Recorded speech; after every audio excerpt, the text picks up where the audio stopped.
Today's video is brought to you by Candid. Hey brother! Hermione Granger. Am I right, guys? Like the cleverest student in a generation. 10 OWLs, 9 outstandings, and an E in defense against the dark arts. Model student, prefect, president of the Society of Protection Elfish Students for the Promotion of Elfish Welfare. I will never remember that. And secretary / founding member of Dumbledore's army. What a complete and impressive failure. I'm sorry, let's back it up a little bit here. Only 10 measly OWLs and she didn't even ace all of them? Not for nothing, Hermione, but there are, count them, not 1, not 2, but possibly even 3 other students that completed all 12 OWLs. And I'm sorry, didn't you crack under the pressure of 12 classes in only a single year?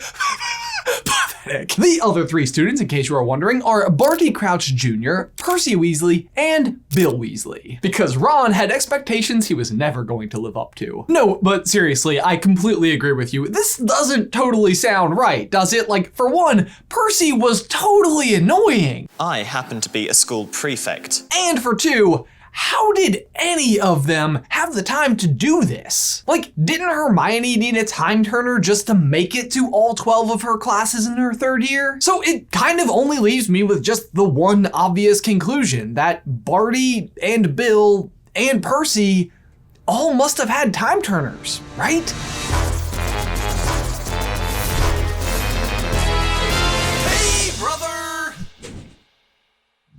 Guys, before we dive on in, I want to give a huge thank you to today's sponsor, Candid. Candid creates clear aligners to get your teeth straight quickly and on a budget. Plus, they're completely invisible, so you can start seeing results without anybody actually seeing the braces. And they work with licensed orthodontists, so you can come up with your custom alignment plan online without ever having to leave the house. And most people start seeing results in just 6 months. So if you're planning for a wedding season or a big vacation or simply smiling more, be sure to check out Candid by going to candidco.com/SCB and use promo code SCB at checkout for $75 off your purchase. Okay, so in a recent reread of Chamber of Secrets, one passage in particular stood out to me. Wish I knew what he was up to. He's not himself. His exam results came in the day before you did. 12 OWLs, and he hardly gloated at all. Bill got 12 too. If we're not careful, we'll have another head boy in the family. I don't think I could stand the shame. Now, I never really took that much notice of this particular idea because at this point in time, Harry's only in his 2nd year and we don't really know what the OWLs are yet or what it means to have gotten 12. At this point in time, Harry and friends are only taking their 7 compulsory classes anyway, which, in case you need a refresher, are Transfiguration, Charms, Potions, History of Magic, Defense Against the Dark Arts, Astronomy, and Herbology. Also, they have to take Flying in their 1st year, but we only ever see Harry go to this class once, and as far as Madam Hooch is concerned, literally not a single person ever even got off the ground. But, you know, like, whatever, how useful is flying anyway? This is just like magic! Either way, not super relevant as they're not an OWL for flying, and that was just 1st year anyway. After their 2nd year, the students are required to take at least 2 of the following electives: Arithmancy, Muggle Studies, Divination, Ancient Runes, or Care of Magical Creatures. Adding those 5 to the list, and that is every single one of the 12 classes that Hogwarts offers, period. Although on Pottermore, J.K. Rowling has revealed that on certain occasions when there is enough interest, there are other classes available like Alchemy that you can take in your 6th or 7th year, but not super relevant because you take your OWLs in your 5th year, so.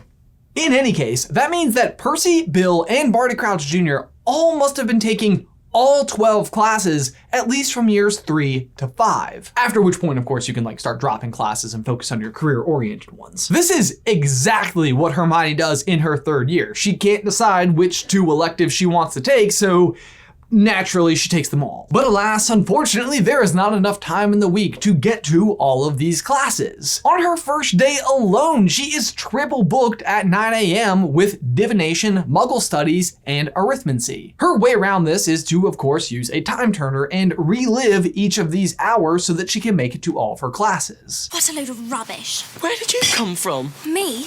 Been here all this time. And then apparently does nothing else. Prisoner of Azkaban makes it very clear that she is struggling throughout the entirety of the year under the weight of her entire course load, which weirdly is like both completely understandable and also kind of surprises me. If she could relive extra hours to make it to all of her classes, why not like use an extra hour here and there to sleep or nap or work on her homework? Also, how much older do you think Hermione is by the end of this year? Because she's like reliving so many hours. Is she aging during that time? Like every 24 times she does this, like her birthday should literally move back a day, which also doesn't totally make sense because no matter what, you were always born on a specific day. That doesn't change.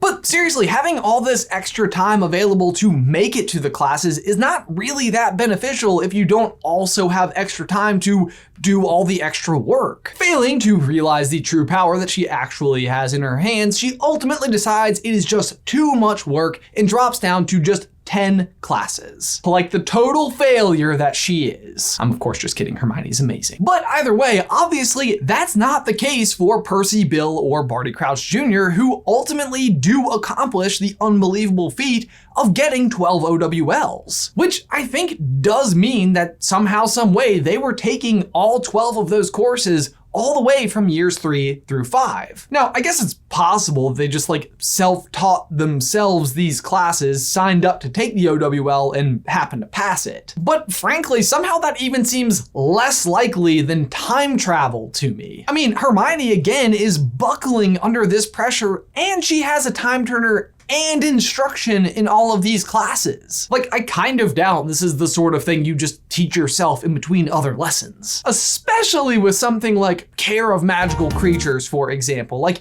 can you imagine showing up to that exam never having interacted with these creatures? I mean, I don't know about you guys, but I don't personally think I would perform that well meeting a hippogriff for the first time under exam conditions. Okay, fair enough, bad example. I've always been great with hippogriffs, but you get my point. You do not want to insult a hippogriff. It may just be the last thing you ever do. Or like divination for that matter. Like, can you imagine not having any instruction at all in this subject and passing? Like, Harry and Ron can't even scrape a like low passing grade, and they've literally been instructed for 3 years. On that note though, it does mean that Percy, Bill, and Barty all were able to scrape a passing grade in divination, which frankly might be the most unbelievable feat in this entire situation. I don't care how smart or clever you are, you're not predicting the future on purpose. So you might just be thinking to yourself at this point, like, Ben, okay, we get it. They all probably just had time turners, okay? And I agree, I really don't feel like that would be that big of a stretch, other than the fact that J.K. Rowling has literally gone on Pottermore and said that Hermione's is the only one to have ever entered the castle. She says, I had Hermione give back the only time turner ever to enter Hogwarts. Are you kidding me? I'm sorry, but like, no, it literally goes against even everything you wrote in The Cursed Child, which like, I guess we the people have already determined is not canon, but you say that it is, so make up your mind. Second though, let's just talk about the circumstances under which Hermione gets her time turner to begin with. She tells Harry that Professor McGonagall had to send all sorts of letters to the ministry asking for her to have permission to have one, and insisting that she in particular was very responsible and would only use it to get to her classes. This is a time turner, Harry. McGonagall gave it to me first term.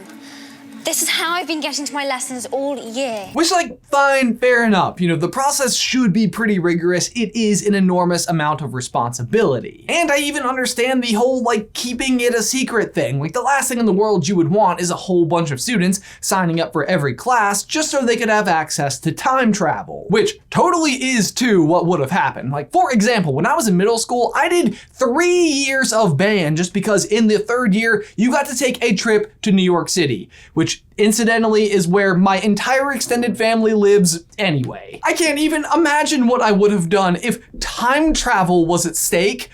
Also, I never learned how to play the drums. And yet, I'm not even totally sure just how crazy things would even get in the world of Harry Potter, even if everyone had access to time travel. Like, the actual books don't operate with time travel the same way that the Cursed Child does. Actually, I would argue that the straightforwardness of the way that she handles time travel makes it some of the best use of the idea in fiction. Everything that happens when you go back in time has always already happened. You aren't really changing any outcomes because whatever happened always happened the first time, even before you time traveled. And just aside from all of that, are you telling me that there was no other student in the history of Hogwarts that was as eager as Hermione Granger? Because like, I went to high school. I knew those kids, and some of them still know how to play the drums. I'm not trying to take anything away from Hermione. She's obviously a step above the rest of the students, but are you telling me that she is the first student ever to have aced all of her classes at the end of her second year? That is when the classes are arguably their easiest. And are you telling me that no other A student just wanted to explore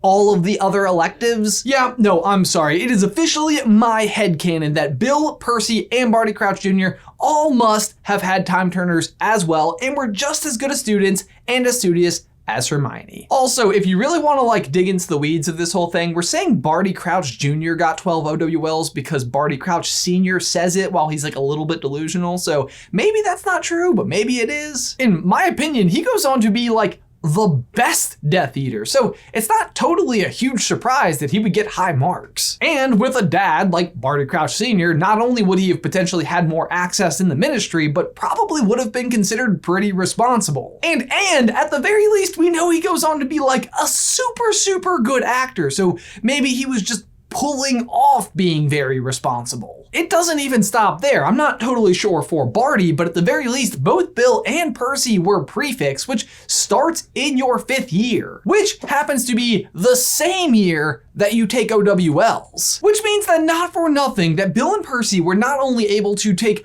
all 12 tests and pass them, but they were also taking on the additional responsibility of being a prefect, which we know that Percy at least took extremely seriously. I happen to be a school prefect. And that it frequently meant like patrolling the corridors at night when you otherwise could be, studying. Now, we don't get to spend any time with Bill or Barty while they're at school, but we do get to spend 3 years with Percy, of which the first year that Harry is there is Percy's 5th year, aka his OWL year, and as such, potentially the final year that he would actually have a need to be using a time turner. So I went back to Philosopher's Stone to see if there was any evidence that might suggest that Percy during this time was missing or using a time turner, and it turns out there totally is. You may remember that Percy has a little bit of a bigger role in this book, especially because he has this like bigger interaction with Harry right when he gets to Hogwarts. But after that, you really don't see him that much. And that alone is pretty telling. Here are the moments when we see Percy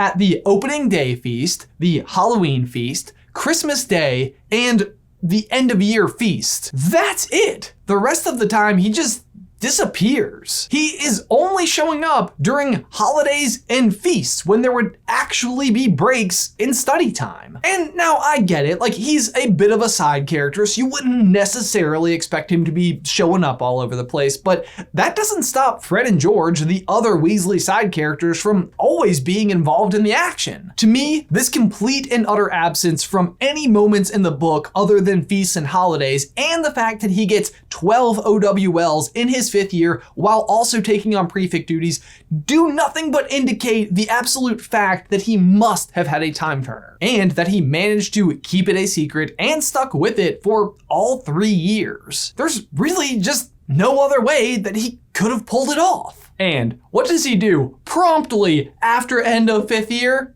Gets a girlfriend with all that new free time. Classic Percy. Guys, for my question of the day, do you agree? Did Percy have a time turner? Do you have any evidence against it? Be sure to let us know in the towel section down below. Guys, if you want to get some more Harry Potter action from us, you can check out this video right here where we rank all of the Death Eaters, or this video right here where we talk about whether or not Percy could have been under the Imperious Curse. Otherwise, guys, thanks so much for tuning in. I will see you next time.